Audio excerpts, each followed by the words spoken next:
thing. And it remains to be seen if that's going to happen seamlessly, because StreamYard has had a couple of problems recently. Not just to me, it happened my last live stream. I didn't actually go live until a couple of minutes, like 2.5, 3 minutes after it said I'd gone live. Interestingly, later, the bit that didn't go live was available on my YouTube stream. So it was recorded. It was just some communication glitch between StreamYard and YouTube. But I'll have to wait and see if I'm live. Good evening, CrossFitter. I assume we're all working. It's funny, having had a technical problem the other day, until I get some confirmation, I'm not actually sure if it's working or not. And hello, Fox of Fate. Seem to have gone in seamlessly this evening, which is nice. Unexpected technical problems are always an issue, but we shall see how it goes. Now, I'm also meant to have guests this evening. I was going to have Eva, and now I'm not sure if she will actually make it. And then AIDzee called me and said he wanted to join, so I was like, okay. And I sent him the link, and then I haven't heard from him. So what is actually happening is anyone's guess. He may or may not. Wrestling Days, Big Pat, how you doing, buddy? So yeah, he may or may not come in. It might just be me. One of those things. At least I don't feel sick anymore, which is a huge bonus. Last week was to suck sores. Fox, to anyone a related YouTube channel suggestion possible? Always interested in possible guests, Fox of Fate. Who did you have in mind? One of the things I want to do with a podcast is get as many different people as possible, and as diverse a range of people as possible on it. So always open for suggestions. That's always a good thing. Got to try and make things a bit bolder. It's interesting because I do these live streams just me, obviously, when I don't have a guest. But I haven't specifically recorded a podcasty solo. Maybe I should, because like one of my favorite podcast is the Blind Boy podcast, and that's just one guy talking. Here you go. Here's AIDzee. You're on the stream. Good. You still work out how to bloody how to reset the bloody the stupid bloody Google and work it out. And it was like giving me a lot of like arrows and pictures and shit. Okay. And it was going, oh, this is a thing. And I think you want a napkin is what you want. A night pen. You've got food all over your face, but it's okay. Yeah. I'll do that when I'm finished. I've got a napkin here. Right? Okay. I'm going to put it in front of it. In fact, I've got 2 napkins. Wouldn't hurt to wipe your face now because it looks really gross, quite honestly. So, okay, Fox of Fate's telling us about. Are you happy now? Happier, yes. It's not going to get any better because I've got a shitload of wet picks to go. That's okay. Well, honestly, this is like the grossest thing you can do to an audience. Have someone eating. I might actually switch you off until you've finished. Why don't you make me small until I'm finished? and then I can say stuff and then not be Yeah. gross. How's that? Is that Yeah. better? Well, it's better, certainly. Yeah, I don't think I'll see if you've got food on your face now. So There you go. I'm just There thinking, you go. I found out something interesting in the last couple of days. what did you find out? Convincing. What? Convincing. Convincing? Yeah. Right? What I was looking for was how to get chicks to have the sex with you. Right. Right? And I accidentally happened upon Mm. a business. It was the Dev Leaders Conference, Right. right? A computer dev leaders conference. Yeah. And all these devs were there, all Yeah. these dev leaders were there, and they were Yeah. trying to motivate their staff. They were Yeah. trying to get them excited about the project. Sure. They were Sure. trying to all that stuff, right? Yeah. So they had to convince them that it wasn't a heap of shit, Right. right? So the first thing they had to do was make sure that it wasn't a heap of shit. Yes. So they looked at it carefully and said, all right, this is not a heap of shit. Yeah. This is actually useful. And it's going to be useful for lots of things. Yeah. And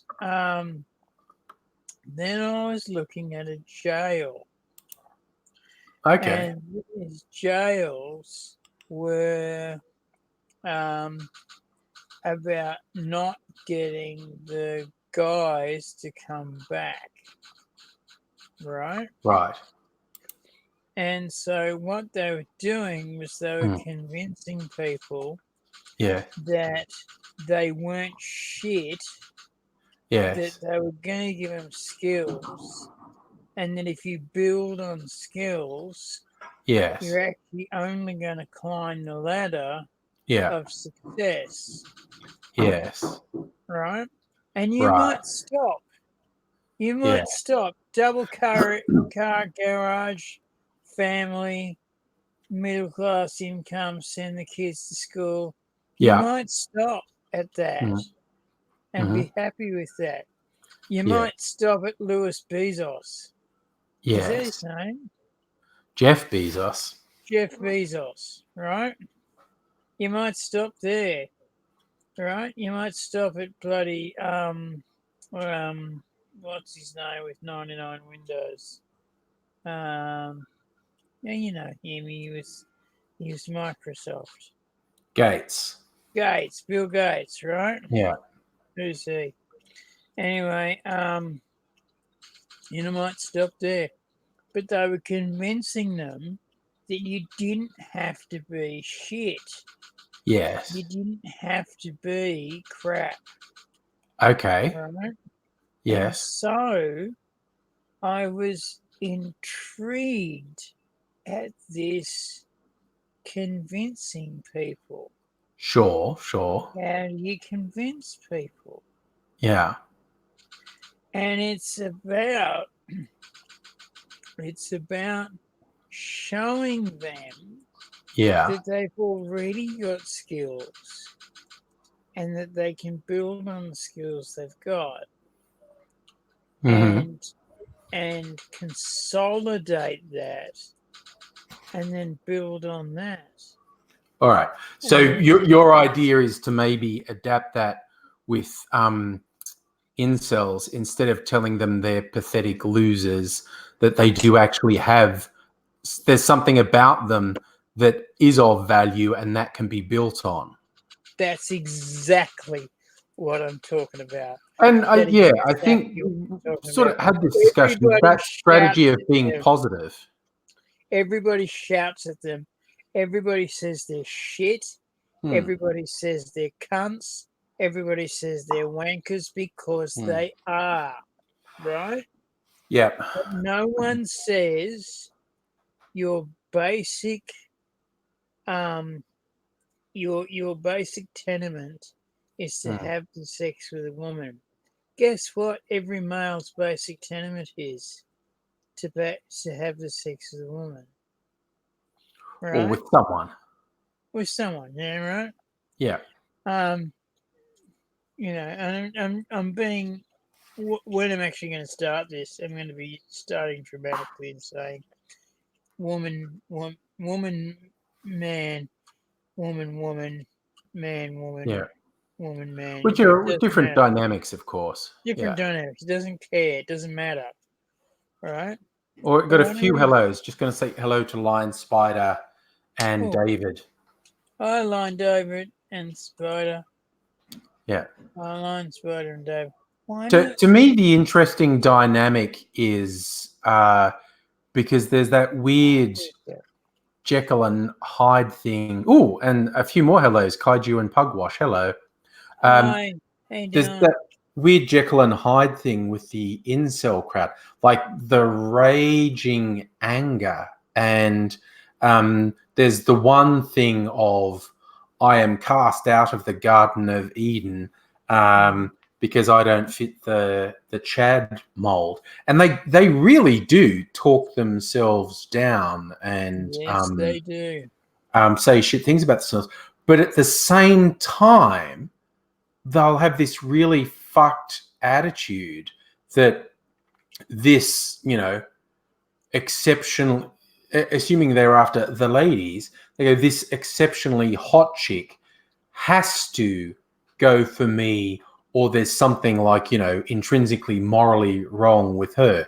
And the whole, number rating of people are shitty. But sometimes you've got to be honest and say, like, this is a guy, and it's usually their personality and their bearing that brings their number down. It's not often purely physical. I mean, that'll be part of it. But someone who, if you're being charitable, is a 3 or a 4 and gets super fucking angry that a 7, 8, 9 won't pay any attention to them, and at the same time hangs shit on a woman who's maybe a 4 or 5 as well, that the really unrealistic idea as well, and it becomes this self-perpetuating feedback cycle of, they're a horrible, negative, toxic little person.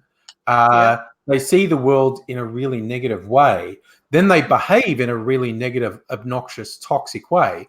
And Yeah. they only get negative responses in return. And they go, see, the world is shit and See, it's the all world is wrong. shit. And so It's all therefore wrong. I'm right to behave like this. And Absolutely. then you just get this horrible negative feedback cycle. Now, what you also get Yep. is, for the first time in human history, Yeah. we have the world as an echo chamber. Yes. For the first time in history, there is a support group for everybody. Yes, including And people who shouldn't have support groups. that is both a good thing and a bad thing. Mm.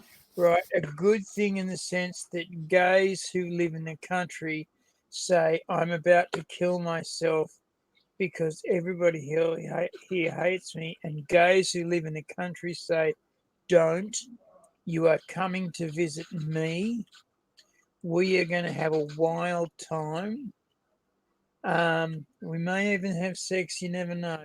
But we're going to have a wild time on my property because my folks are away. We're going to feed cows. We're going to pat lambs. We're going to have a great time. And these kids go out to their farm. They have a great time. And they get educated as to why not to kill yourself, which is Yes. amazing. That's amazing. Yes. That's fantastic. And then you get Nazis who go Jews, blacks, the Yes. circumcised, the fucking the people with glasses, the non-Aryan, fucking on and on and on it But goes. that's not even the close to the most extreme example. Nazis have always managed to find each other. The moment you could believe the Earth is flat, but there's a subterranean cave system full of lizard people who secretly control the world, apart from a hidden valley in the Austrian mountains where giants still roam. And there will be people who go, yes, you get it. You know what's really going on.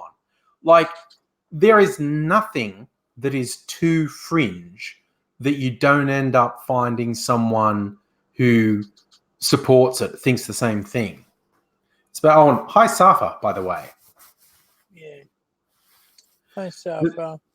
David say yes, the internet's both the best thing and the worst thing at the same time. As I even sort of narrow it down a bit more than that.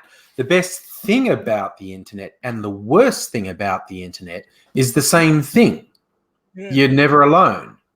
And honestly, some people fucking should be alone. Some people should never have their weird toxic How many shit times, reinforced. Angry, how many times have we heard, and it's broken our hearts, to say that when we're watching a movie together, or when we're doing a live stream, people tape it, or they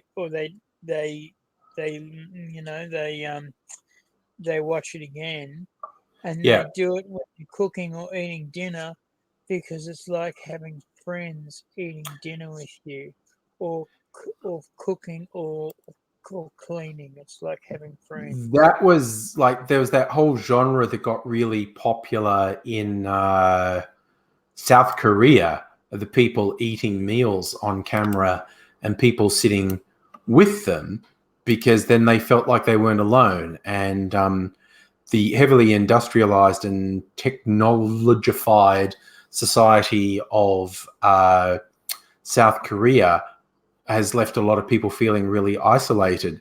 So it went from being an interesting quirk that someone would sit and eat a meal on camera and people would really enjoy watching that, through to some people make a huge living doing it. And yes, it does tend to work in your favor if you're a young, attractive female. But it's not just that. It's all types, sizes, genders, ages. What's it's called? A mukbang. Mukbang. I'm probably pronouncing it wrong. That you just eat your dinner on camera. And the really good thing is, like, have a little mini banquet. Have dumplings and rice and vegetables and chicken and whatnot, and it's all visible on camera. You just pick a little bit of that and go num num num num, and it goes on for an hour or two. And there are people who have thousands and thousands and thousands of people watch them eat, and they'll make a lot of money by being a mukbang celebrity. And that's fun. Yep. And hello, PBR Street Gang, by the way. Hey, PBR. How you doing, guys? G'day, Angry and Aussie. Welcome to my device. Thank you for letting me be on your device. I really appreciate that. Because there are so many devices now, right? You've got your really shitty old laptop, which Andrew gave me, and it's still going, my brother. It is still going after 6 years. 6 years, dude. It's still going. Well, that's a plus. Pugwash says he only comes to watch me drink. I don't even have a drink, not even a juice at the moment. I didn't know if I want to drink.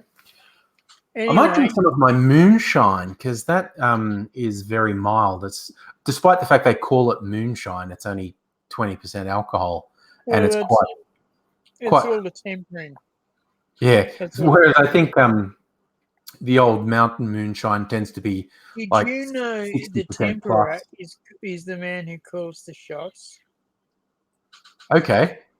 Who's the man who calls the shots? Okay.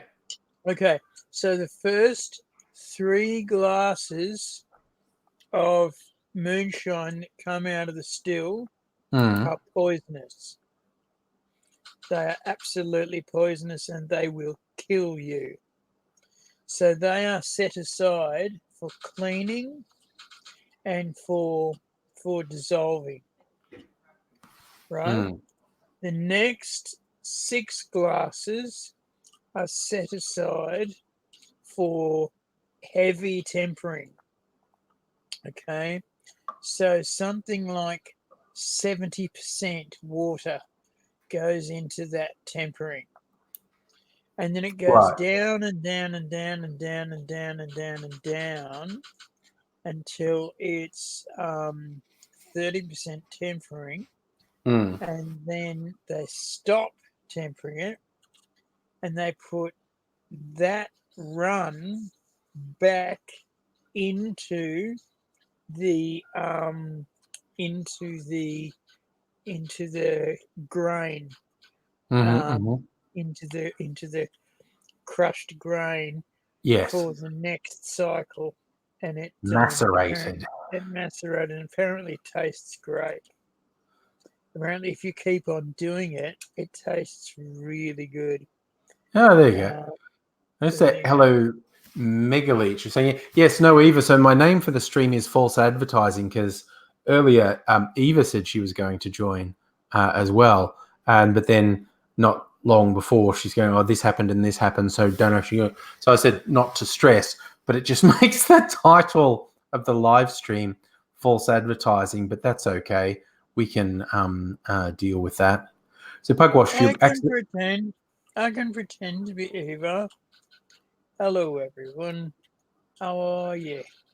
It's Yeah, good. that It's was good to see you, yeah. but I don't want you to get a bit crazy about um. Well, whatever you think. Yeah. That's good. It's an amazing because when she goes back home, she's got an Australian accent. That's not who we're talking about, and be aware of me not talking about my home life. Yes, I mean, being away, being very Um, aware. yeah, David, I don't know what it is. Um, the weird obsessive trolls who seem to wait for me to go on a live stream just so they can go, oh, thumbs down. It's like it's cool, dude. So I'm living rent free in your head. That's fine. You're very very sad, and um, we'll. I've never heard that saying before. Rent free anywhere. Oh, you haven't heard that one? No, yeah, no. I No, didn't I've invent it. never heard that. Yeah, no. It's I the was thing I heard living people rent say. It's free just in your like head. when someone's obsessing over you and they're like, you've got to do this, you're going to do that. Dude, why don't you just forget about me? Because at the moment, I appear to be living rent free in your head. And Yeah. seriously, the moment after I block you, I am not going to think of you again. That would be it. You will be done. Yeah. I'm thinking rent free in your head. Yeah, you can say like in a sportive way when even if it's someone who you like who's very upset about something or someone and they can't seem to let it go. It's like okay, just chill. I get that they upset you, that they pissed you off, but if you spend your whole time thinking about them, yeah, they're just living rent free in your head, and that's that's not great. You don't really want that. So, um, yes, I think it's a useful term, but you get that as someone like you get those little yappy conservative talking heads from America in particular. You get them on YouTube and other social media, and they're utterly obsessed with the young politician Alexandria Ocasio-Cortez, AOC, and it's like they never stop talking about her, and it's just like, What dude. what's what's the tell me a little bit about it. Okay, well, you get these things, these various tools that they're all over YouTube and other social media. You know, young white guys spouting their ridiculous hack conservative talking points, acting as if they're smart and good debaters and what, and they're just churning out the same meaningless half dozen talking points. But there's this young Democrat. She's a bit of an upstart. She's actually from a safe Democratic seat, but she unseated a long-serving Democrat who she just decided was full of shit and was just part of the party machine and wasn't doing anything good for anyone. So she actually challenged the sitting Democrat for the seat, because that's how that system works. You can just say, whereas you can't do that here. You have to, the party appoints everyone to the seats here in Australia. Right. Whereas in the US, you can say, okay, I'm a member of the party. I'm challenging that incumbent for their seat in the next election. And they have their primary just to see who's going to represent in the seat. And she went up against a real establishment person, like someone who worked for Clinton, and beat him in the primary. And then there was the actual election, which was really only a formality. It's a seat in a district in New York City. And although a Republican did stand, it was only sort of a matter of formality. And she smashed the Republican in the race. The real challenge was beating the Democrat in the primary, because she just went up against the establishment. So as Kaiju points out, even a big chunk of the establishment of the Democratic Party really don't like her, because she, broke the rules, went up against someone who was part of the establishment and beat them. But these, particularly these young male commentators, the talking heads who are just they're fucking obsessed by it. And she's, I think, a big part of it is she's quite attractive as well. And so while they're on camera saying what, and because she's like a Bernie Sanders Democratic socialist, like she's actually, by American standards, she's preaching quite left-wing things. So you just kind of get the impression when these dickheads are, what are you doing with your head? I realised that my fucking microphone wasn't actually attached to my fucking mouth. It sits up in my... Oh, well, it was picking you up fine. Yeah, I'm sorry. Yeah. So, So you kind of get the impression when these sort of bleating, talking head types are obsessively talking about her, they're lucky like the camera is only up here, because they're whacking off furiously below the camera eye line as they cannot stop thinking about her. So what are they saying? It's the end of the Democrats. Yay, or are they saying... Oh, no. Well, also, and it's weird because you get this one thing where they keep bleating about the elites, people who support Trump, born into wealth, had nothing but privilege his whole life. And they say, yeah, he's standing up to the elites. And it's like he is the fucking elites. What the fuck are you talking about? But they're always going about, yeah, I'm a good, for the ordinary person against the elites. And AOC is not the elite. She was working in a bar. I think she did finish university, and she was working in a bar when she challenged for this election. And so the same people who say, oh, I'm against the elites, support Trump and regularly try and rag on her for, she was working in a bar before this election. All right, so, she's just an average person, and what the fuck is wrong with you? But yeah, they froth about, she worked in a bar and she's young. And also, yeah, because she, by American standards, she does promote socialist ideas. And because she's so popular, and she's preaching, by American standards,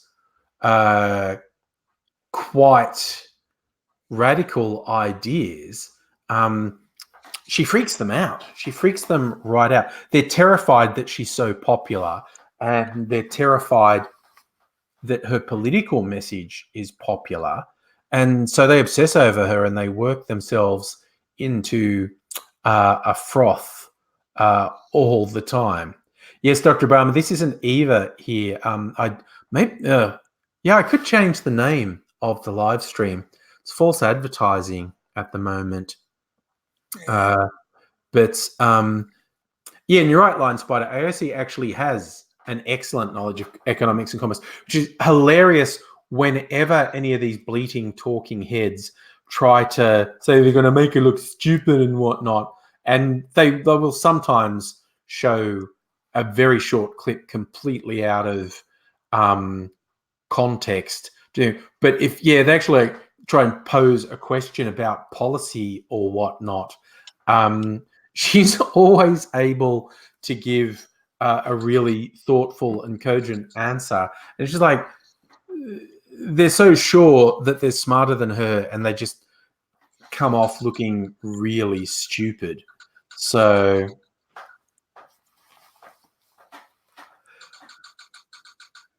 what is that noise where you are?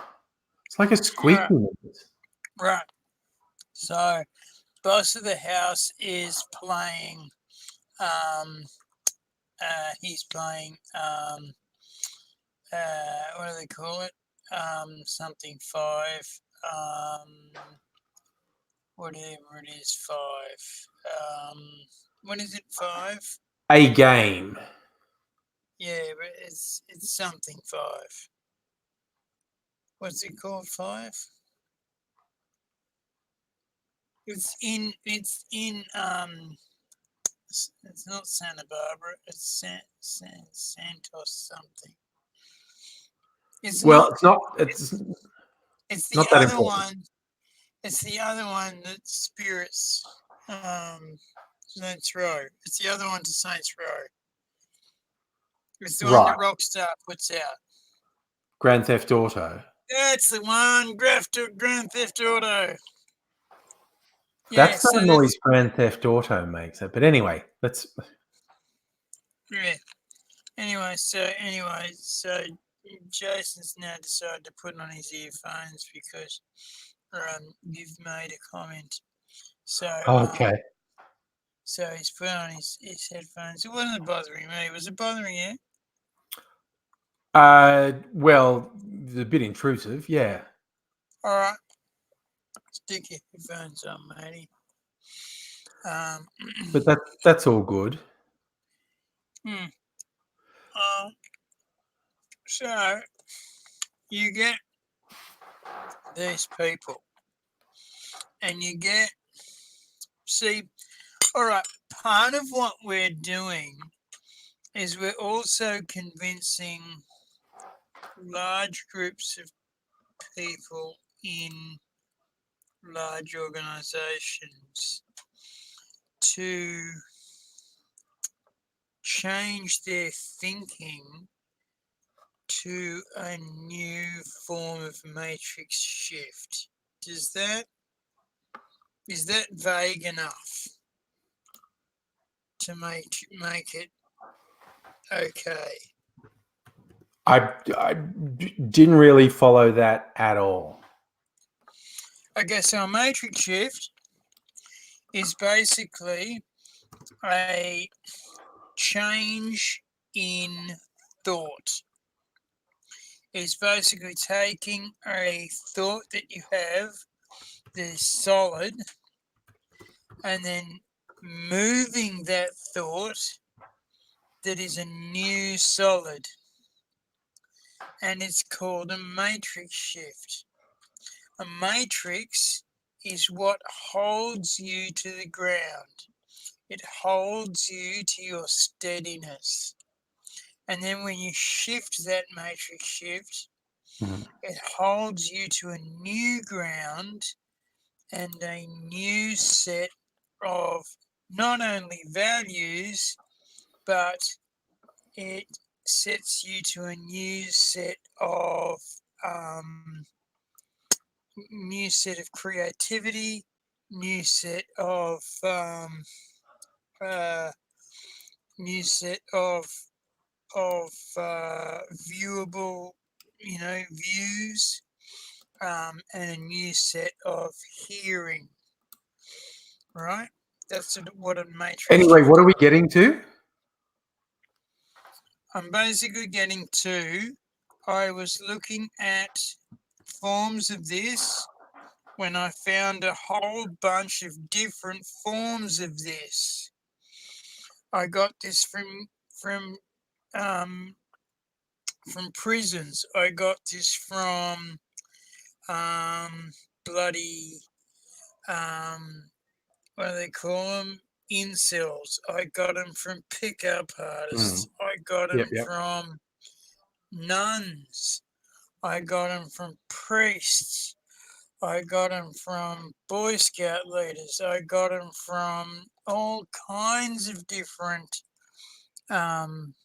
organizations Mm. that I got it from NASA. Can you believe it? I got it from NASA, right?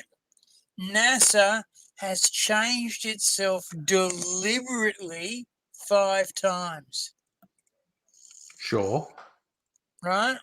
Deliberately. They have said, we are not working. We have more um, bloody managers than we do have engineers. Mm. That is wrong.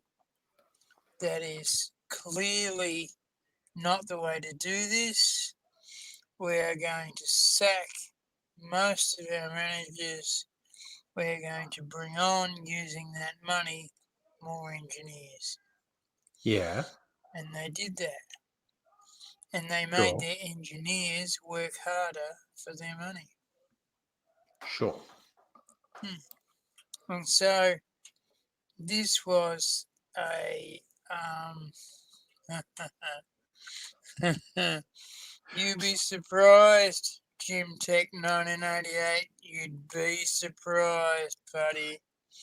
You might be pleasantly surprised, especially with the tools and toys I have up there. Electrical is all I can say. Mm. Mm.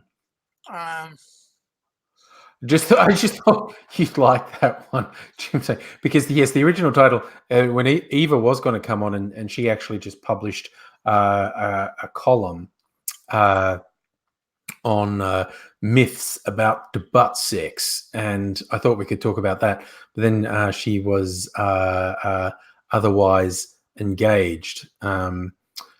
But yes, it's not like you're averse to talking about. Also, Lion Spider found AOC's education. She graduated cum laude from Boston University College of Arts and Science with a BA in 2011, majoring in international relations and economics. There you go. So yeah, she's still in her 20s, I think. There were a few young women got elected for the Democrats in the last round, the midterm elections they had, and yeah, it's their whole system is friggin' weird though. It's weird mutated thing, and it's when I look at it particularly and trying to get through to Americans that virtually everything about their system seems insane to the rest of the world, like their system's just broken, and like the worship of the Second Amendment and the right to bear arms, but it's the idea that has to be carved in stone when it's an amendment to the Constitution anyway. So if you could change it once, you can change it again. And the amendment as it stands is so badly worded and so out of date that it needs to go around. But the same token, the people who want to worship the Second Amendment, you can sort of catch them out like, oh yeah, what part of the Constitution do you hate the most? And almost invariably, they hate the amendment that makes anyone born on US soil a US citizen. So the racists in particular throw this term around, anchor babies. And you even had fuckhead Peter Dutton use it in Australia.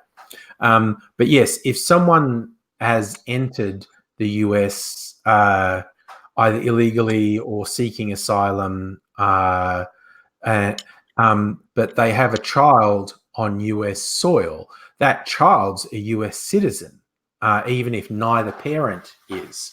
And so in the vast majority of cases, if someone who doesn't have legal standing in the US has a baby in the US, they're going to be allowed to stay because the baby's a US citizen, which has resulted in the racist talking point of anchor babies. But it's like, dude, it's in your fucking Constitution. You can't act as if one bit is absolutely unchangeable and not subject to interpretation, but then say another bit, you just don't like it, so you want to get rid of that. It's just like and this is definitely not limited to the US, but I really have no time for hypocrisy and inconsistency.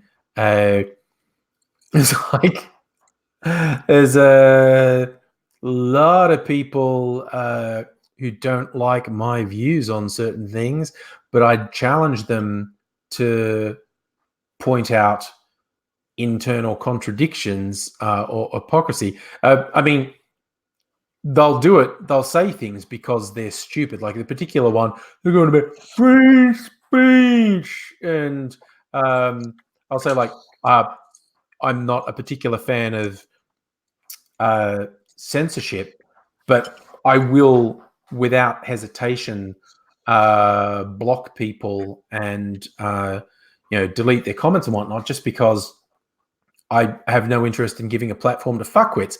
And that's not censorship.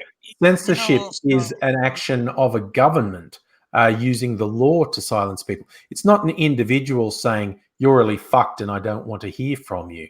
That's just someone saying you're fucked. Also, that in Australia, we don't have free speech. There is that as well. And even in the US, the fuckwits who bleat free speech, at least 9 times out of 10 do not understand the constitutional meaning of free speech in the US. Even though it's in the Constitution, Congress shall not make a law restricting speech. But there are a range of things that are not protected constitutionally.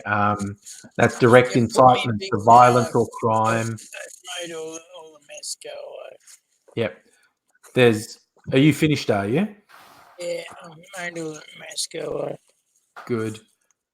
If you're finished, I'll bring you up full size. See? How's that? All the mess is going away. Joe Stratus says Google doesn't have all the answers. Kind of does. You just have to have the right question. Ooh, that's very scientific. That is. Yeah. But we're saying about Americans and their constitution, the free speech. You just get these people say, free speech means I'm allowed to say anything everywhere. No one can block me on Twitter or Facebook. No. The constitutional amendment on free speech is that the government shouldn't make any law that restricts speech. That's the government, not private industry, not individuals. And also, the government does anyway. You'd be prosecuted for trying to incite crime or violence. You'd be prosecuted for child porn. You'd be prosecuted for slander. And in extreme cases, you'll be prosecuted for sedition, being a traitor. And you don't even have to look very far back in American history to have judges declaring that communists trying to organize a union in a workplace didn't have free speech protection, that it was possible to, fire them and or arrest them because, communism was so against American values that they could do it. Reddest Scorpion, hello. Hey, Scorpion. Oh, music player better. Irony of all of that. Yeah. The irony of all of that was that the Americans were terrified of the USSR. They were terrified of the USSR. Yes, they were. So they made these huge bloody bombs, and they made these huge techno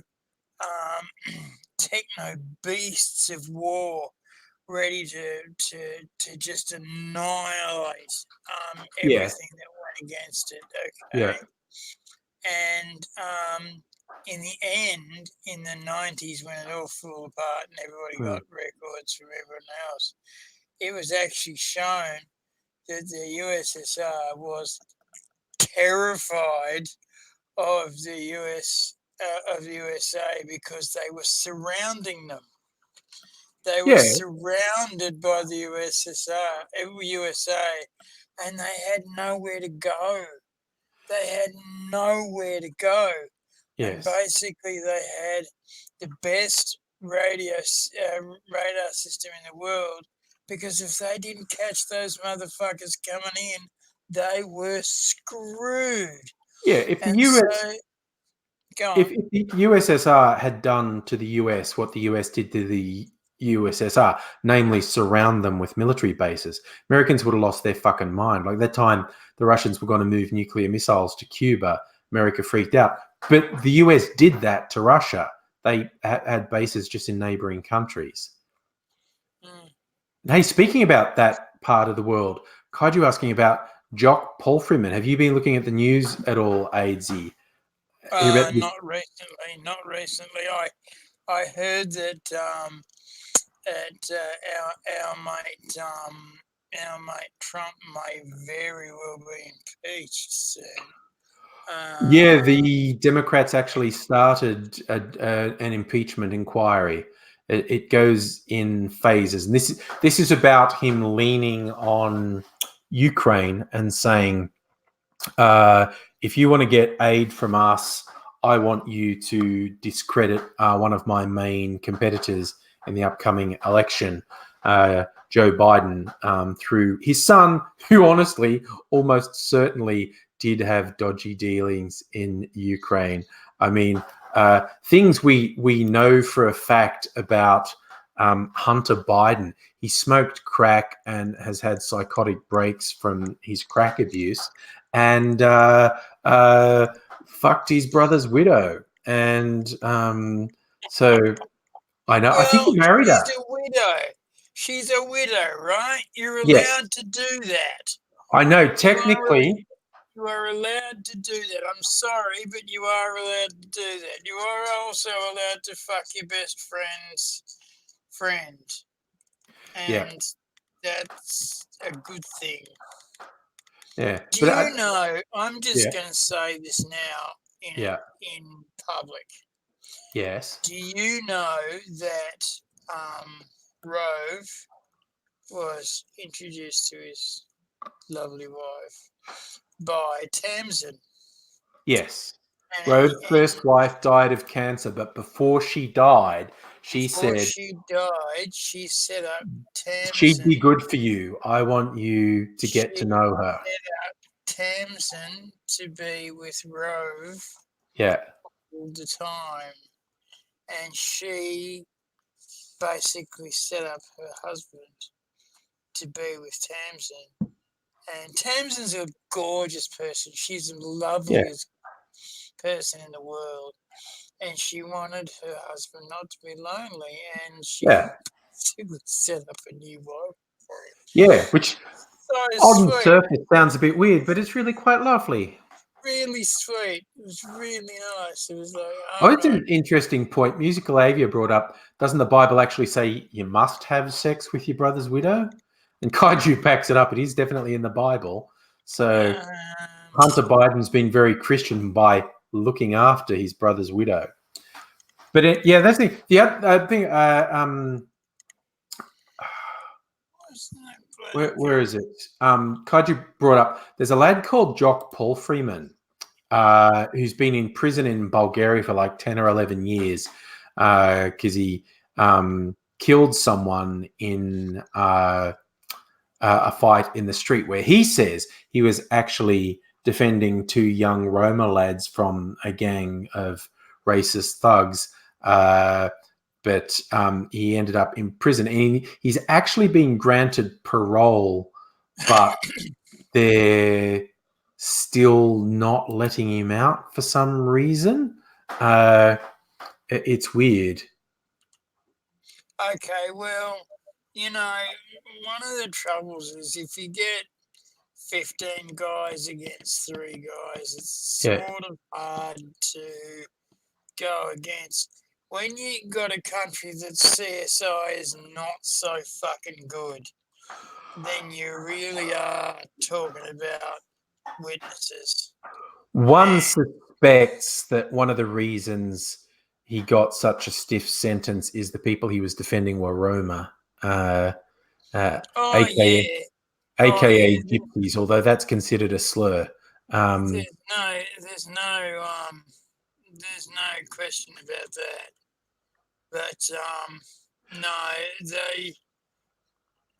they were pushing shit uphill with their nose, basically. Yeah, no, just clarifying to Kaiju, yeah, that is actually what happened. It was a fight in the street, and his defense was he was defending these two Roma. I think they were quite young. I'm not sure. Defending these two Roma guys that a larger group was attacking, and killed one guy and got a 20-year sentence for it. But yeah, the weird thing is he's been granted parole, but they're still not letting him go. And a bunch of judges have signed a thing that says, fuck are you doing? You're making a mockery of the law. He's been granted parole, but you won't let him out of prison. What the fuck are you doing? So yeah, it's a weird diplomatic thing at the moment. But yeah, he'll probably be out soon. Who knows? And weird legal things here. Yes, left-wing dork suck brings up, and as it was mentioned before, Clive Palmer has sued one of the higher profile Australian YouTube channels, Friendly Geordies, for, among other things, calling him Fatty McFuckhead. But young Friendly Geordies has come out guns blazing, saying, I got this really shitty letter from Clive Palmer's lawyer saying he's suing me for all this money. He's going, fuck what? Pick the wrong person, dude. I'm a millennial. I've got no assets whatsoever, so I have nothing to lose. And you're challenging me to prove in a court that you actually are a Fatty McFuckhead. I'm willing to take that on, quite frankly. It will be interesting to see where this goes, because Australian slander and libel laws are quite punitive. They are quite punitive, and they are actually very, very, very difficult to prove. Now, in American slander laws, they're actually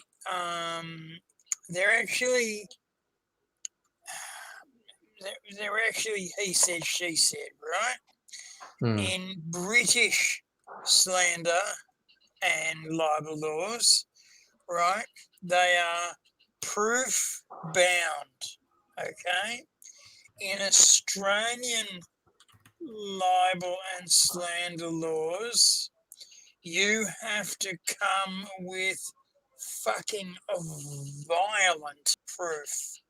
You have to come with documents, you have to come with cameras, you have to come with you have to come with guns, you have to come with tanks, you have to come with fucking planes to prove your case. Because frankly, mate, if you don't, forget it. It's all over. And the loser gets to pay thousands of dollars, if not $1 million. It's a dangerous game to play, slander. And I tell you what, bloody those radio stations that like to play slander every now and again, Yeah. they lose millions of dollars. Now they can afford it. They can afford it. They can afford to take on. So, like recently, there was this prick called, what's his name? He works for Fat Girl. Rob. Sorry, what? He works for Fat Girl, the miner. And he tells lies all the time. You know him, and he's a horrible little man that's a right wing. He's a right wing mouthpiece for Gina Reinhardt. What point are you trying to get to? Well, he basically went a bunch of Aboriginals saying they weren't Aboriginals and they were just trying to get money out Andrew of Bolt. Andrew Bolt. Yes. Was trying to get money out of bloody mines because he was found guilty of racial vilification for slagging these people. And he lied. That's what he was found guilty of. His apologists go on and about free speech. No, dude. It's not like the defamation laws. You were prosecuted under racial vilification, and the judge repeatedly said the reason I'm slamming you is because you fucking lied. You said stuff that simply wasn't true, and you knew wasn't true, and so you've got no defense. So fuck you. He knew he wasn't true, and they proved. And this is the trouble with Australian slander laws. If they can prove that you've bullshitted just once, you're gone. You are so gone. And it's one of the most difficult slander and libel laws in the world. And you want to make fucking sure you are right before you go into a slander or libel law. You want to make sure you are deadly right before you go in. Otherwise, it's going to hurt you in the bum bot for a long time. Anyway. But anyway, so Clive Palmer is suing Friendly Geordies for calling him Fatty McFuckhead and saying he's a failure and a joke and all these sorts of things. He'll lose. Sorry? Clive Palmer will lose. Well, one of the more humorous things young Jordan Shanks said I'm looking at an article, he goes, you do realise for a defamation allegation to be successful, it has to be proven I lowered your standing in the eyes of the public. And he goes on to explain he doesn't think that's actually possible to make the Australian public think less of Clive Palmer than they already do. Smack. So I think because all he actually did was insult him. He just sort of said, wanker, wanker, wanker. And that again, definitely not a lawyer, and Australia's defamation, slander, and libel laws are very punitive.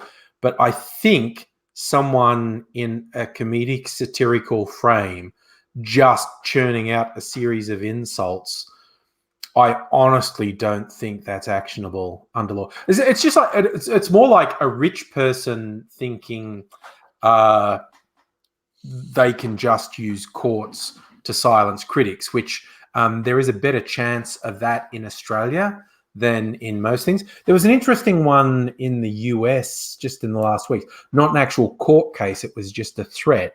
One of the sort of gossipy sites got shut down in a lawsuit by a billionaire who's a fucking cunt called Peter Thiel. And again, it was purely punitive. It's like, oh, you keep talking shit about me, but I have enough money to get lawyers to actually destroy you. And Yeah, did. and He actually destroyed this it's website just out of disgusting vindictiveness. that and I see this in American law all the time, right? Hmm. Right? They have law and lawyers that Yeah. are so resourced that if you go up against them, they will squash you. They will Yes. literally crush you. Yeah. And there's no justice there. This There's comes back no to the free speech thing. It doesn't exist. If someone's just doesn't rich, exist. In fact, I heard once a really interesting thing. There was a statue in New York, and it was very, very cold, very, very cold. And a young lawyer was walking next to an old lawyer, and he idolized this old lawyer. And they walked into the statue, as a shadow of the statue, and the old lawyer fell on his ass and laughed. And the young lawyer helped him up to his feet, and he said, "I want you to remember this, that the law is just the shadow of the ideal of law." And I went, "That's really interesting. That's really interesting." Because it is. It is. It's just the shadow of the ideal. yeah, And, even in Australia, right, we have 3 or 4 or 5 leftish um, law firms, right? yes, And they're about basically helping the little guy not get fucked. yes, Now, one of their most famous cases was there was a there's a chemical called asbestosis. yeah. As The asbestos poisoning cases. Yeah, right, asbestos is very, very, very good at stopping heat. Right, yes. if Used to you put if it you everywhere for that insulation property. insulation property, it was brilliant. Right, unfortunately, to make it, you had to grind it up into powder, and unfortunately, you breathed it in, and what would happen was you would get 2 forms of cancer. You would get Yeah. aggressive cancer, Mm. or you would get slow moving cancer. My father has slow moving cancer. It will kill him when he is 80 or 90. Yeah. Every sunset, he coughs. Yeah. He coughs for about 3 hours. Mm. Right, and it's funny, because I'll light up my vape, and it's like, "Oh, I don't like that. It's making me cough." And it's like, "No, buddy, it's not. It's not. You've coughed for about 18 years at Yeah. sunset, Yeah. and Anyone who works in like construction who's got a cough, it's yeah. right, every time he can excuse something for making him cough around Mm. sunset, it's whatever it is, and he can't get his head around the fact that it's this slow growing cancer in his lungs. And so what happened was this what's the name? She was the bloody she was the bloody Prime Minister, no, she wasn't the Prime Minister, she was the um because she worked for one of those leftish law firms. no, she worked for one of the rightish work firms. She was the bloody she was the the executive minister, the overseas minister. What do they call him? Foreign minister. Eh? The Foreign foreign minister. minister. Foreign minister. She was the foreign minister, and she was one of the ones who were against the bloody people getting asbestosis, Yes. getting any money, right? And what they were doing Oh, was that was Bishop. Yeah. they were She's fucking slowing evil. down the trials, and they were slowing them down and slowing them down and slowing them down In the hope they die. in the Yes. hope they die. And you know what? 2/3 of them fucking did. Yes. No, that was pretty evil. Yes. It was evil. 2/3 of these Yeah. guys died, right, before they could get any compensation.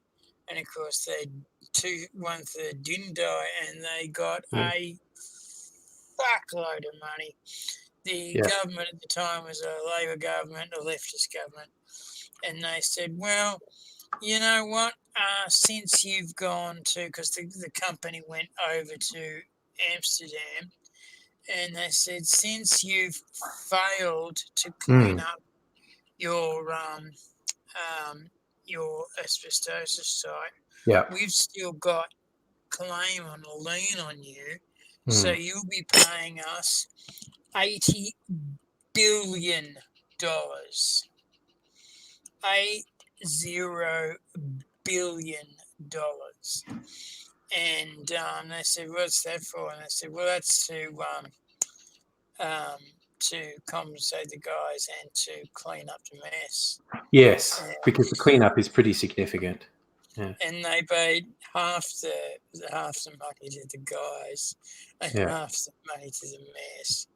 And it was just a nightmare.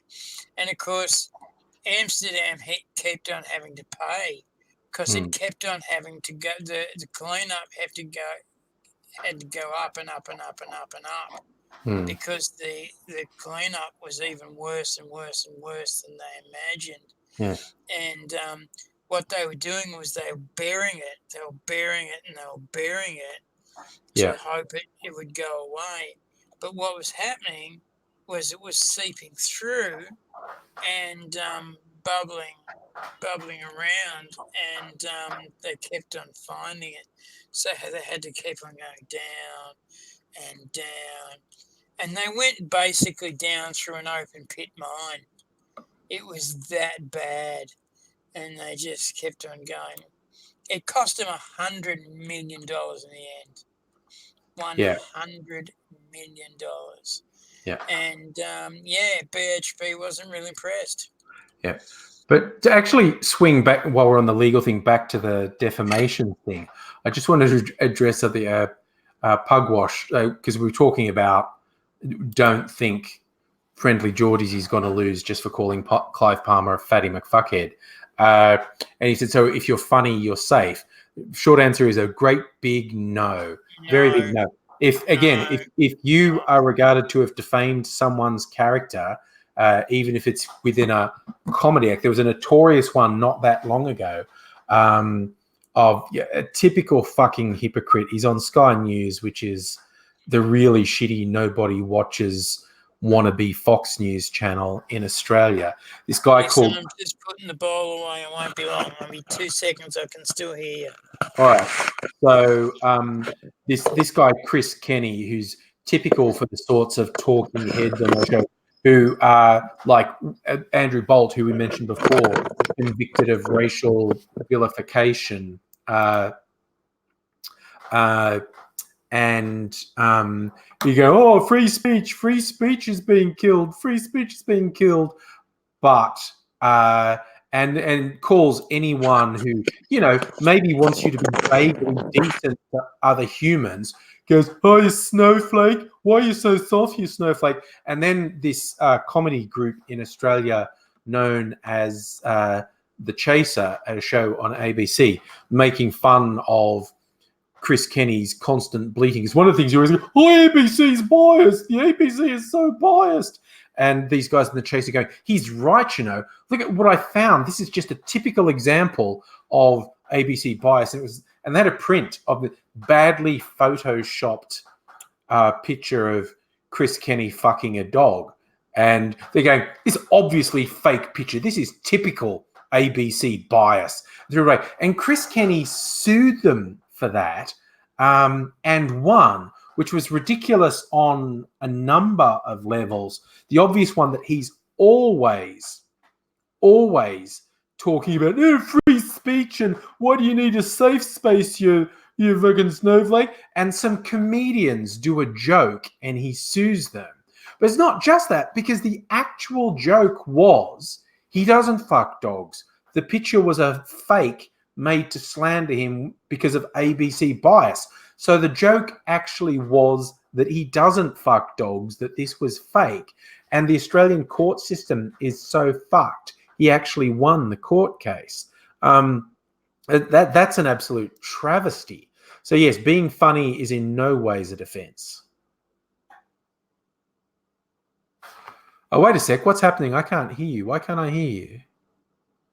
Did you? I bet you unplugged your microphone. Unplugged. How's that? Yes. Is that better?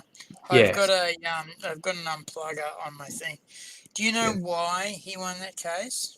Why did he won that case? Because John Howard, back in the day, said that there was going to be no sedition under any circumstances, and that comedy would not be safe.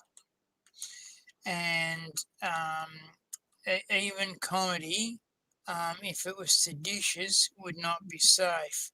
Yes. Now, this we is the had party a of small government and free huge, speech. oh, fuck them. We had a huge meeting at, this is the Cockrockers and the Boutique Kids who never get together.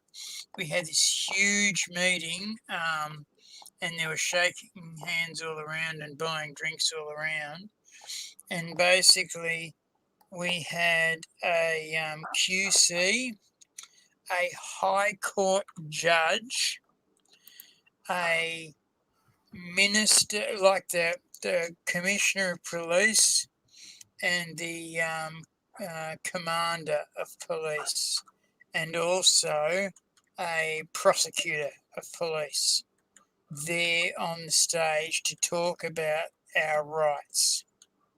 Right? Because we were shit scared. We were all going to jail for 6 months because we all had political comedy. We all did. And they basically said, look, guys, your comedy will get you in jail. It's that simple. It will get you in jail.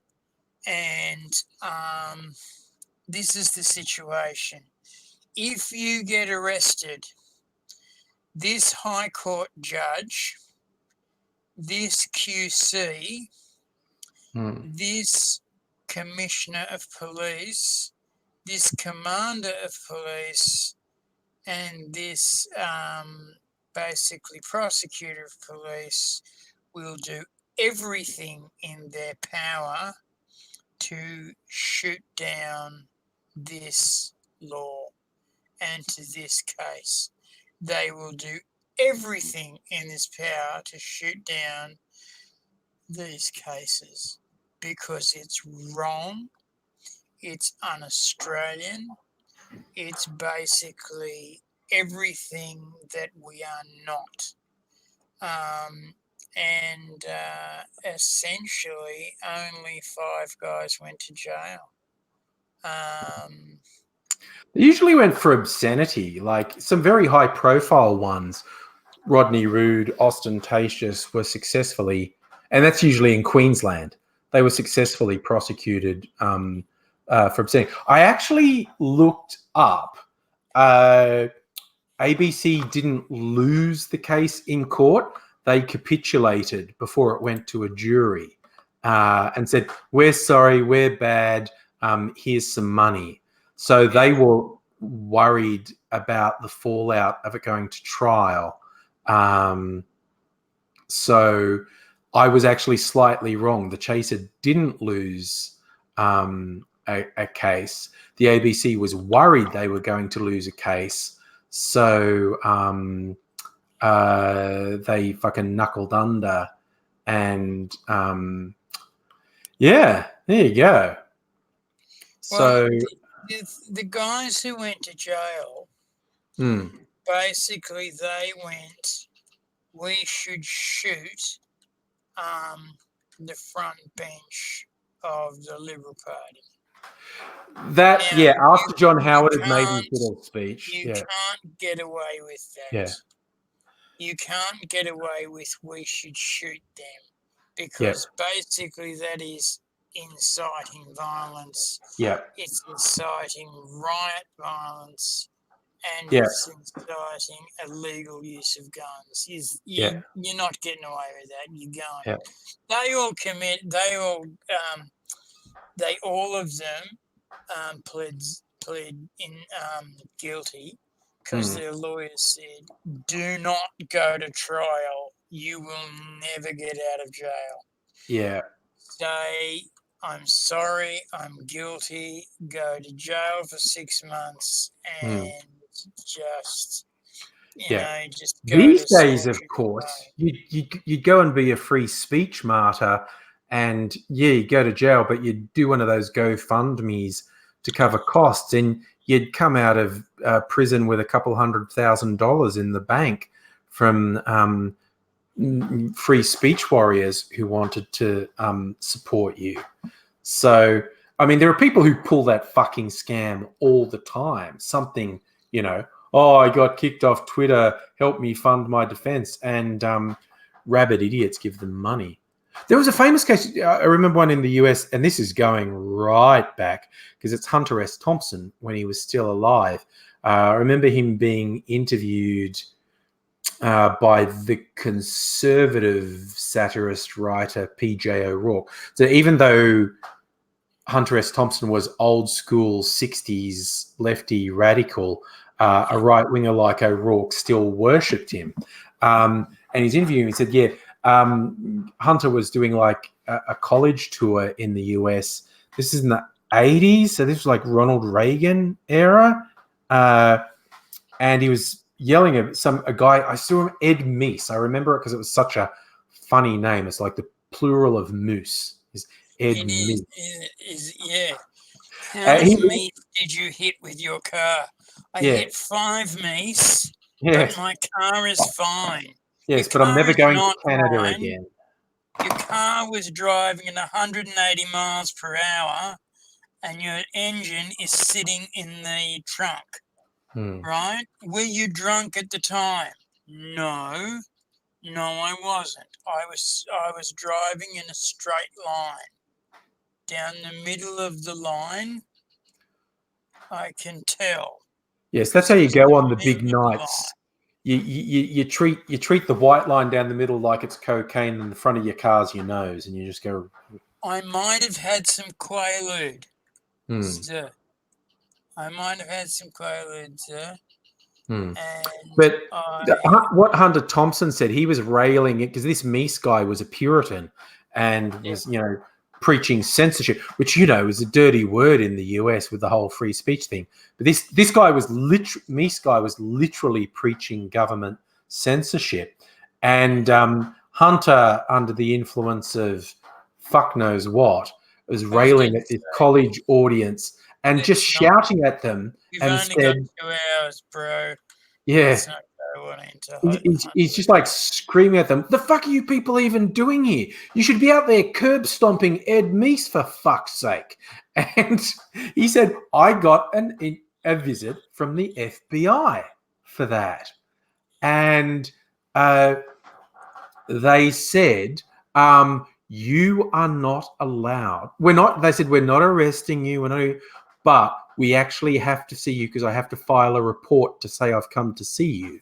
You are not allowed to say something that's inciting violence against a member of the government. And he's going, I'm not inciting violence. He was saying, this is hyperbole. I was just saying, go out and curb stomp Ed Meese. And they go, yeah, but you use the words. And so on instruction from my superior, I had to come and say to you, please don't say that again. Because if you do, there will be more pressure to do something more to you. And so then, him and O'Rourke then had this conversation about how far could you take it without crossing that line. Well, you just can't say violence. You can't say curb stomp him. You can't say shoot him. You can't say blow him up. You say, could you hope he gets like fucked by a moose on acid? Yeah, I think you could say that. It's like, and they were just trying to come up with absurd things that they could say. You could, because there's actually, isn't there? There's actually states in America where bestiality is not illegal. And quite recently, Republicans have voted against laws to make it illegal. Filming bestiality is illegal. Selling the films of bestiality is illegal, but bestiality is not illegal. Yeah. But I'm not even joking. Quite recently, Republicans voted against bills in some states to make bestiality illegal. They voted against making bestiality illegal. It's like, right, okay. I mean, come on. You're on the farm. There's no lady friends. What are you supposed to... Is that my right arm? That is my right arm. That's my left arm. I was going, why aren't my left arm doing a thing? That's my right arm. That's my left arm. Because, ladies and gentlemen, what's happening normally when we're doing a video is we have a mirror.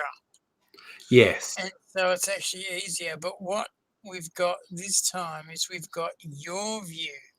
Yes. And so my right hand is my left hand. And so when I go, oh, it's perfect for you, it actually is perfect for you. It goes from the left to the right. No, it doesn't. No, basically, right hand is on the left hand, from my point of view, is on the left-hand side of the screen. Which, again, if you were looking at me, that's what you'd expect to see. My right hand's on your left side.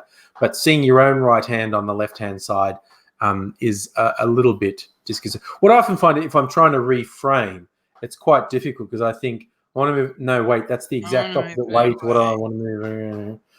Yeah, it took me a little while, except that what I've done is I've actually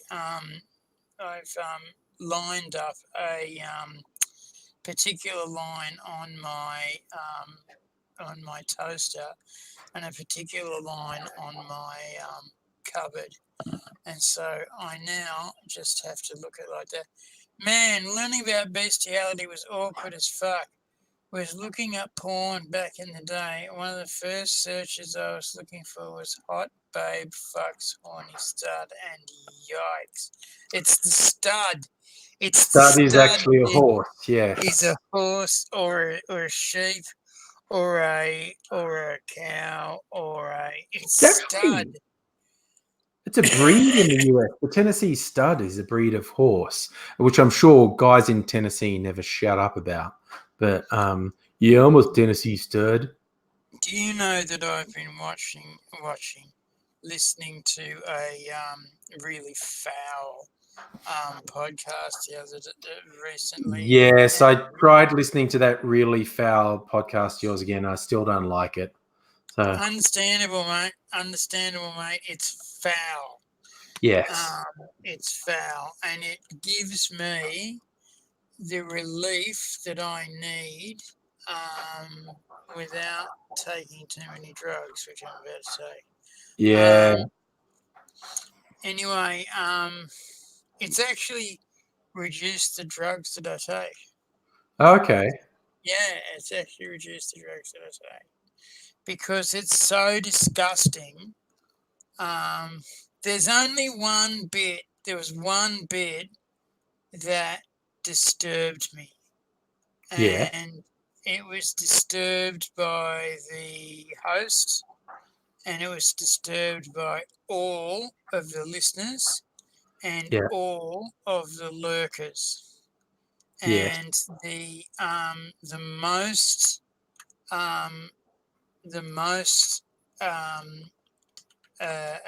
reaction he got Mm. was from this thing. Now, this thing is called Bunny Crush. Yeah. Let's not again. I'm going to do the really short version of Bunny Crush because and it's not just bunnies. There's a whole thing where women in high heels kill small animals by crushing them with the heel of the fucking shoe. So We I stop that don't want to now. go We stop into a that lot now. of We stop yeah, that now. yes, Okay? Because but we've done it. that's a notorious And particular everybody subset. hated it. Yeah. The actual host hated it. Yes. Because the host has the video of everything he shows, of all the Yes. audio he shows, Yes. right? Or it's just audio. But he has the video of most of the audio shows, and he's seen it Yeah. and went, "Oh my God," and he shut it off. Normally he shows the whole thing, but And he in fact, shut it repeat off. it multiple times. Hey? We'll repeat it multiple times, particularly if there's a good sound effect in it. What they do is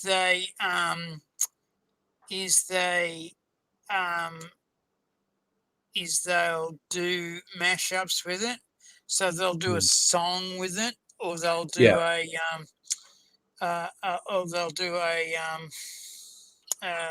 sound effect with it. But they will never ever play Bunny Crush on its own, ever. No, that makes fair. I just like left-wing dorks saying what kind of drugs on. Well, I'm not actually on anything. AIDzee's got some prescription medication at the moment. Yeah. But we're just more than capable of talking. I don't think either of us needs any sort of additive to be able to. Although I can get even more loquacious on the alcohol. There's no question. That's true. About that. That's true. You can talk quite a bit on the alcohol, And that's from a very young age. I remember as when you're experimenting as a teenager, having a little hip flask of bourbon or whatever, and getting super fucking was interesting because talking to you was you were always waiting for your turn to talk, and like I'd say something, and it'd be interesting, and then shut down, your turn to talk. And then I'd say, well, how about blah, shut down, your turn to talk. And it was like, okay. It could be worse. It could be amphetamines. I did a country wedding once because I grew up in the country, and I was living in Sydney, shared house, and the girl, the bride, was from the country. The groom was not, but we had a country wedding, which is always fun. It's like in a CWA hall and all that sort of shit. And a group of us who'd come down from Sydney did decide to rail a few lines of the proverbial. And but a country wedding, people drink alcohol to fucking excess, right? Oh, yes. And so you've got the people drinking heavily, so they're slowing down, and you got the rest of us who took a stimulant, and we're going up, and people weren't coping. I do remember one guy, and I was talking at him at 100 miles an hour, and at some point something penetrated my skull, and I went, look at the look on that guy's face. He looks scared. Why is he scared? He looks really scared. And then my brain went, you have not taken a breath in 5 minutes. You've just been talking at him at 100 miles an hour, and he's drunk, and he was freaked out 3 minutes ago. Now he's terrified. And so my brain's just, back of my brain's just going, shut up, walk away, shut up. And I eventually stopped and walked away, and he was traumatized. But then I remember the mother and father of the bride coming. They were saying hello to everyone, thanks for coming. Because they knew we'd traveled, and I'm standing there, and I notice what they're doing, and I'm the next person they're coming to. And part of my brain is going, dude. Say it's lovely to be here and walk away. Say it's lovely to be here and walk away. Don't talk. Do not engage. Don't have a conversation. Don't just say it's lovely to be here and walk away. And I probably only yammered at them for 30 seconds, but the Mhm. entire time my brain's going, fuck, no, pull the ripcord, abort, fuck, get out. And it's just really funny when part of your brain detaches itself and is trying to talk sense to you. And the front bit that's controlling everything is going, no, you're fine. No, it's all good. Don't worry about it. It's fine. I was with you, and we were at White Night. The first White Night we went to. And you'll remember that we were specially involved. Yes. Okay. I went into the train station toilets, and you patiently waited out the front for me. Yeah. Patiently. Yeah. Until finally you came in because you were worried about me. And I was talking to this fucking enormous man. He was fucking huge. He had muscles bigger than my waists. He had thighs bigger than my head.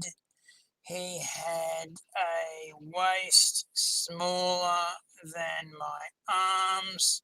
He just was just enormous, right?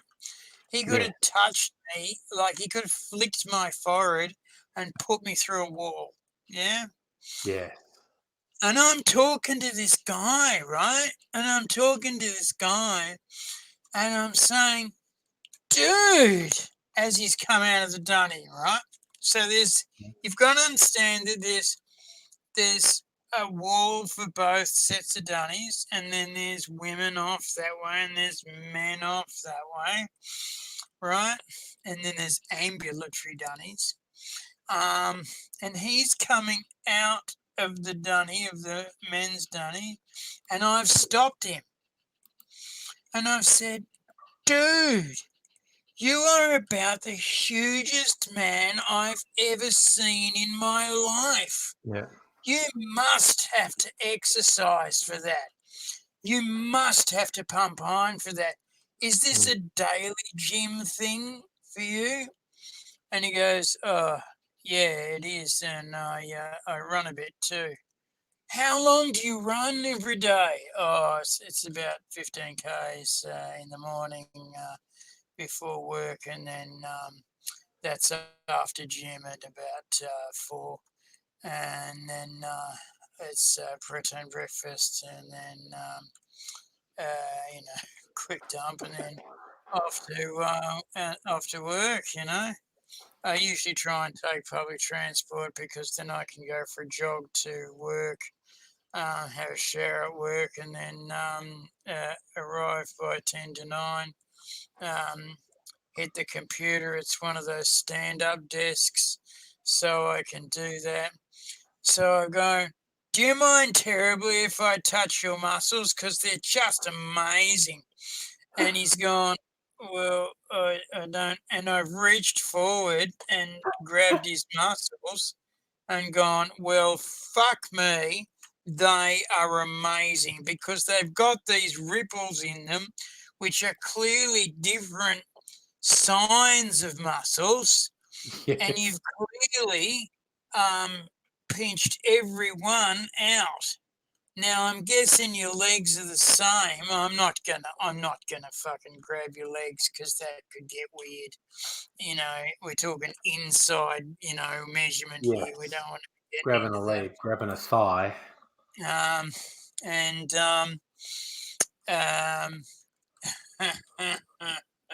Yeah, see, when and you then, start talking to someone, you really like talking to them, don't you?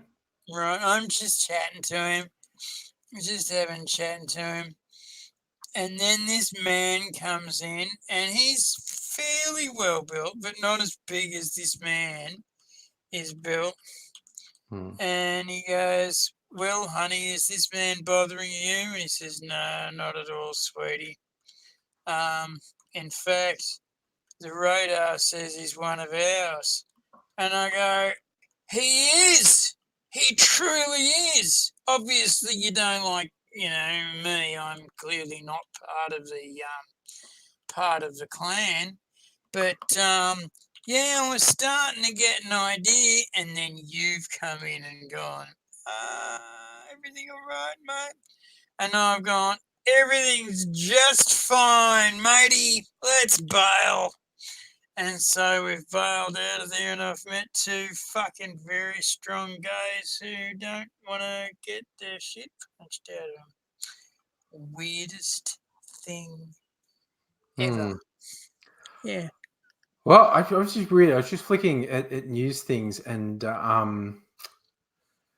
just for a laugh, looking at this for spring, like till the end of the year, virtually the entire country has an 80% likelihood of being above average basically all the time. When you So, say yeah. above average, what does that mean? To Oh, our later this American. week, talking about Penrith hitting 37. When you're talking to our American and British people, what does above average mean?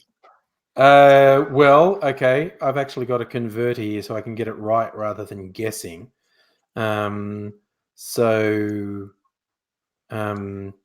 37 Celsius. Yeah, you're getting up to 100 Fahrenheit. And that's like in the second week of spring, 100 Fahrenheit.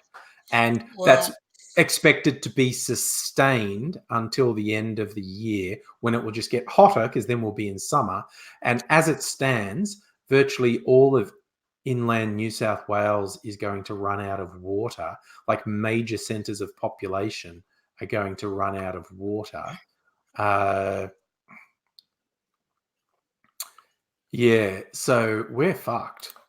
mm-hmm. So yeah, it's like here in Melbourne, it's like 20 to mid 20s this week, which is, pleasant spring weather. But yeah, by Sunday they're talking about, high 30s, it's like 100 Fahrenheit, which is middle of summer weather, not start of fucking spring weather. You know that Melbourne, where we live, lives under 3 weather systems, right? Yes, It yes. I lives think we under the talked about this before. Tasman weather system, the Arctic, subarctic weather system, and the desert weather system, and they push each other. They push each other out of place. So you can have a freezing night, a literally freezing night of 3 degrees, and then in the morning it's lovely and 20, and then in the afternoon it can be 48 and 50 degrees. Now, when it's 40 degrees, which is 100 and something, do you want to do the thing or shall I? Oh, 40 is going to be about 105, I think. 105. Okay, so 105. So when it reaches 105, 40 degrees, they open the municipal pools all night. So basically, you can go there all night for free, basically, to try and keep yourself cool. And they're basically the kids play around, the kids play around until about 3 o'clock in the morning, and then they go to sleep up to the shallow end. And the adults go, thank fuck for that. And they just sort of float on they've got these big floaties there, and they float on the big floaties and they're cool. Yeah. And in the morning they go to work and then they do it again. Yeah. People are going to have to get over their psychological problem with drinking treated sewage, basically, because in a blind taste test, you cannot tell properly treated wastewater Do you know tastes the same. Canberra? It's just Canberra psychological. already does.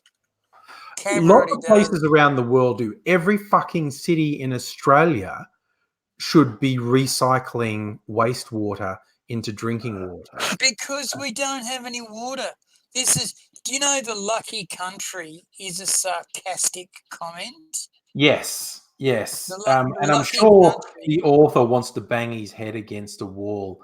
The fact that ever since he coined the term, it's been taken up unironically by dickheads. It's not the lucky country. There's no water. All the animals are trying to kill you.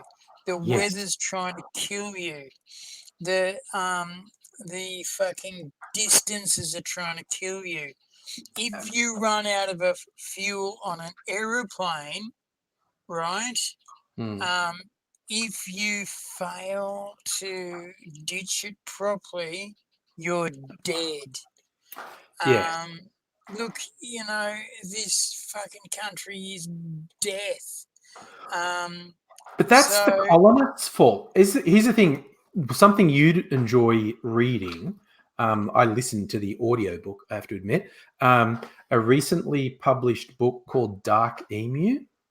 Um, it's absolutely amazing because the short version of it, it's written by a guy called Bruce Pascoe. Basically, everything we've been taught as white people about Indigenous people is a fucking lie. They had widespread agriculture and aquaculture.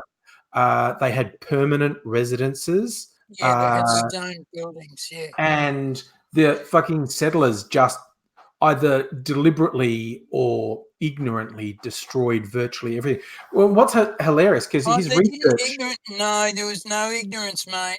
It was all deliberate. No, no, no, It no. was. A huge chunk was. I mean, destroying the structures was deliberate, but destroying the pastures was ignorance.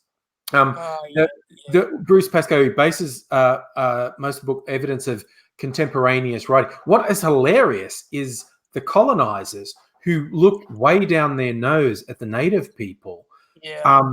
but are nevertheless repeating what they see in an accurate way, even when they don't understand it. And there are multiple accounts from the first 50 years of settlement with the people going, oh, on his right, look at the beautiful way those trees go in a line and that beautiful cultivated, and they go like, isn't nature wonderful? It's almost like a cultivated park back home. They keep seeing these deliberately cultivated landscapes, and it's the crops are basically native rices and the equivalent of a native wheat. Yeah. The native people were storing as grain. They had fucking grain silos, which again, intrepid adventurers would find, hey, look, I just found a big thing of food. Awesome, because I didn't bring any. And they would take it all. But my favorite one was the multiple reports that described obviously cultivated landscapes that had been cultivated through hundreds of years and just, but then because they've got such a low opinion of Aboriginal Australians, they just go, isn't nature wonderful? You'd swear someone had done this on purpose. But You'd swear, and but of course the it's Aborigines wild. haven't invented the wheel, so of course they're primitive Yeah. and they're savages, really. And Yes, the fact that they've been around for 50,000 years and their history goes back 25,000 years to the last civil war. Civil war. The last civil war between that was 35,000 years ago, when the other records were destroyed. Only a few managed through. The last civil war was 25,000 years ago. There are still enmities between countries in this country, in this bloody continent.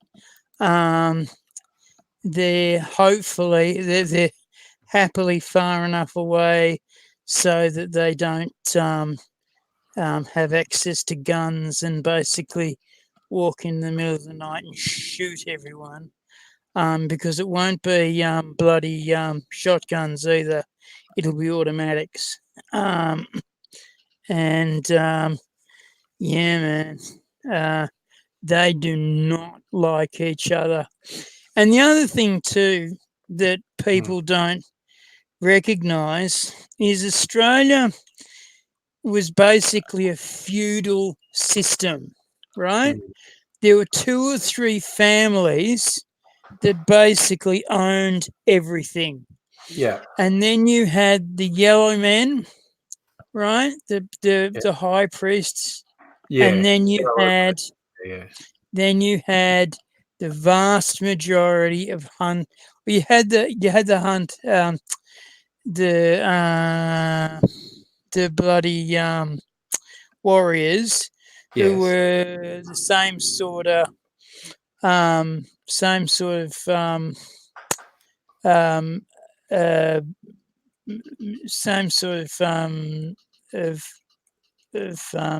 status of the yellow men, Yeah. and because the yellow men all came from the hunters, from the warriors, and they were chosen from the very good ones. Anyway, then you had your hunters and gatherers, and they were the lowly, right? And so if bloody one of the high families wanted your daughter, they would come in and pick up your daughter. No question. They still have a bit of sway. I remember reading. It was a Australian journo did the Outback tour with Midnight Oil and Warumpi Band, where Midnight Oil got knocked down a few pegs, realised no one was really interested in a white savior.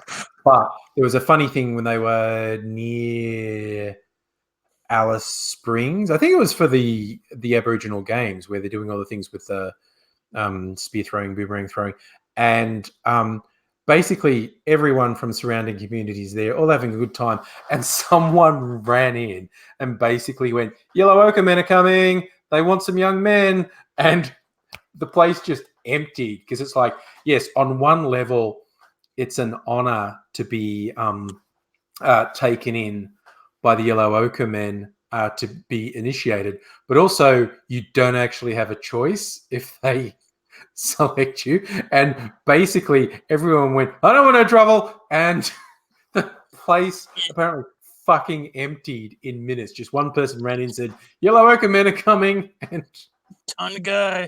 And everyone bolted.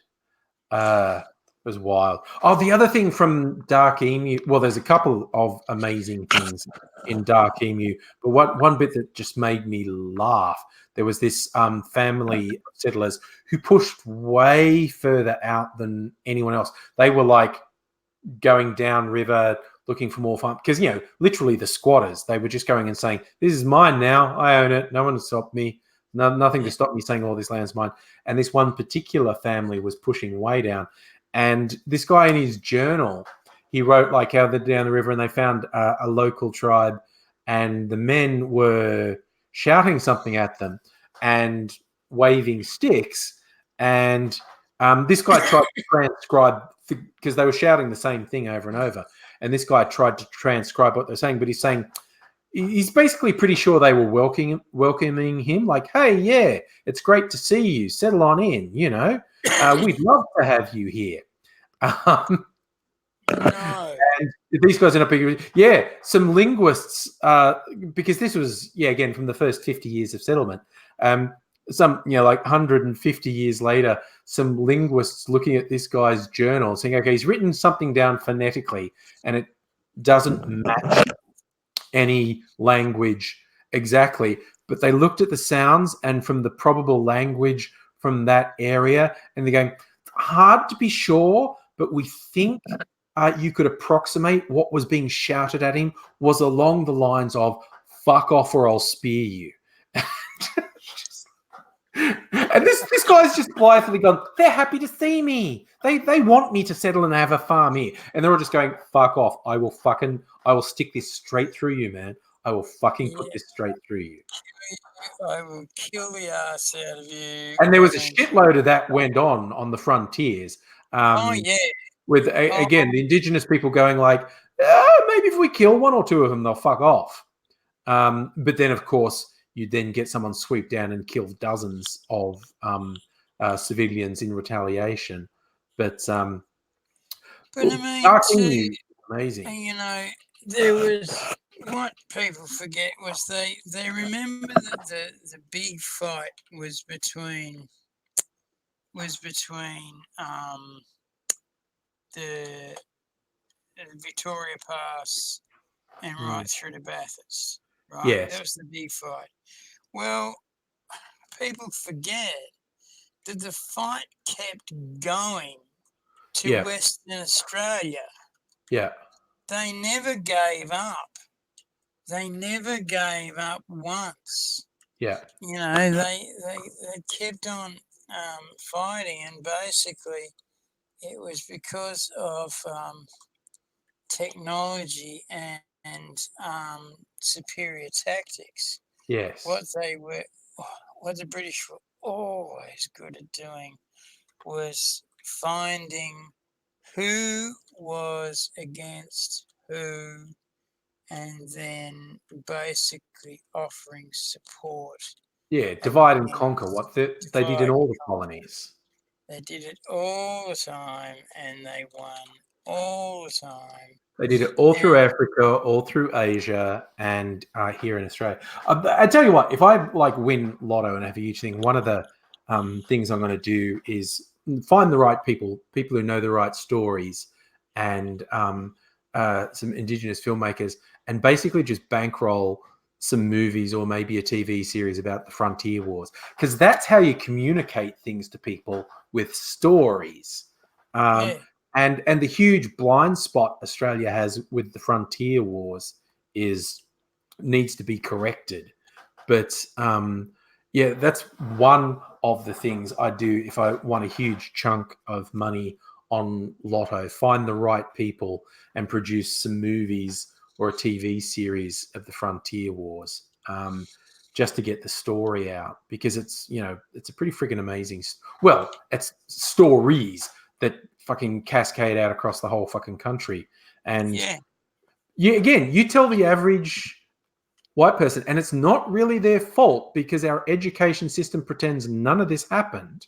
Well, if you tell people there was an active armed resistance, they'll go, what? No, there wasn't. One of the things that fascinated me when I went to Ayers Rock or Uluru was there was these plant-looking things on the side of the area we were allowed to see. And for years and years and years and years, what the anthropologists were told was, they're tobacco plants. They're tobacco plants, right? Two of these things.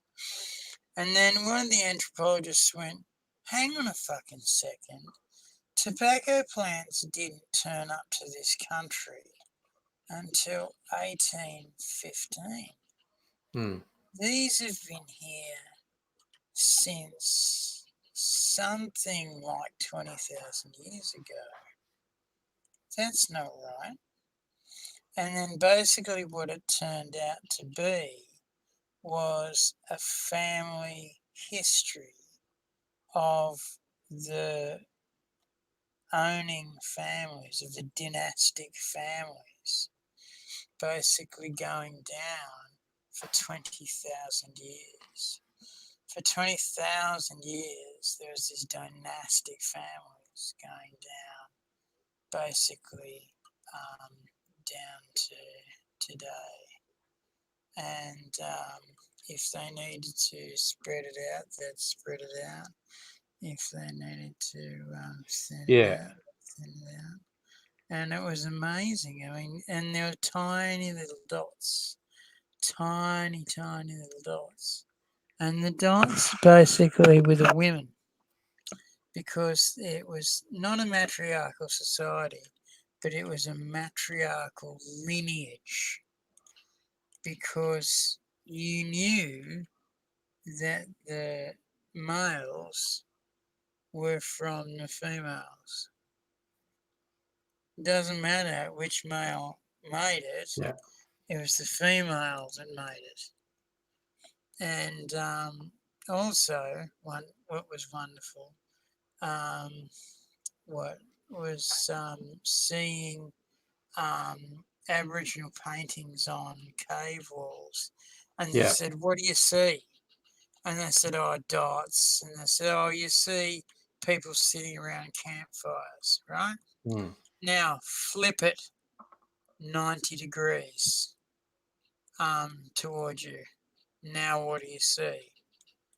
I see mountains and I see certain trees that are bigger than other trees. Yeah. And I see this. Now flip it 90% again. What do you see? I see stars, I see bigger stars, I see bigger stars again. I see the moon, I see the sun. I see a line between the sun and the moon, and I see the planets between the sun and the moon. Now flip it 90 degrees to the right. What do you see? I see water. Right. How long does this go on? You're sort of dragging this on. Because I just want to jump in. I wanted to bring up Lion Spider said something that I found really amusing. When he moved to Rockhampton, there are people there who still think they're feudal lords and whatnot. You can't challenge certain families because they control the politics and the cops there. And although he also got told, he saw the black-white divide, was told when there was some black folk at a bus stop, the white fella says, "We don't talk to them." So Lion Spider just went over and talked to them, which caused upset white people and really interested black people going, "Really? You just come over to say hi. How you doing?" I just love that where you get, because for those who don't know, Rockhampton is fairly isolated and Yes. people can get fucking attitudes in places like that. Oh, they can. All right. And I also wanted to pull you up on that story because it's almost time to go as well. And Yes. yeah. Oh, and also just very briefly, Left Wing Dork saying, what do we think about the rollout of the cashless welfare card from Scummo? It's fucked. It's shit. It's class warfare. Bull. It's It's fucking evil and cruel and nasty. horrible. It's nasty. It's the most demeaning thing. And it's deliberately demeaning. The cruelty is the whole point. It's their political points of just absolutely demeaning people. It's food stamps. It's please let me be like America and food stamps. And also because it's an EFTPOS card, and particularly where it was first put in remote areas where the fucking phone lines and electricity would go down all the time, which means the card didn't work at all. And it's fucking class warfare. It's evil. It's cruel. It's counterproductive. It costs a fortune to run. And there are very dark mutterings that the company that's making the hundreds of millions of dollars from it are major Liberal Party donors. Who knew? It's fucking evil. It's shit on every level. It doesn't make economic sense. It doesn't make social sense. It's just brutal, fucking vindictive policy. The Libs have decided ages ago class warfare is the way to go. We're going to say the people who have least, whether they be refugees, the unemployed, the chronically ill, they're evil. They're bludgers. They're the worst. We blame the victim. And the people who are stealing billions of dollars from the country every year, the companies that aren't paying tax, the companies that are ripping out natural resources that should be the property of fucking everyone and siphoning off billions of dollars overseas every year. They're the heroes. They're the great ones. They're the marvelous ones who should run everything. It's like these fuckers want there to be a revolution. They're just being so fucking shit. But anyway, that's my views on that. That's class warfare, and that is fucking evil. And I think it's time to say good night as well. Good night, people. So thank you for having us on your device. I Yeah. really appreciate it. Thank Good you for to having see me on you. your device. You are nice. So Thank look you. after yourself, one and all. Thursday, I will see you. And Yep. I won't go on as much as Angry does. Is that right? All right, I'm clicking the end broadcast, and I never know how long this takes.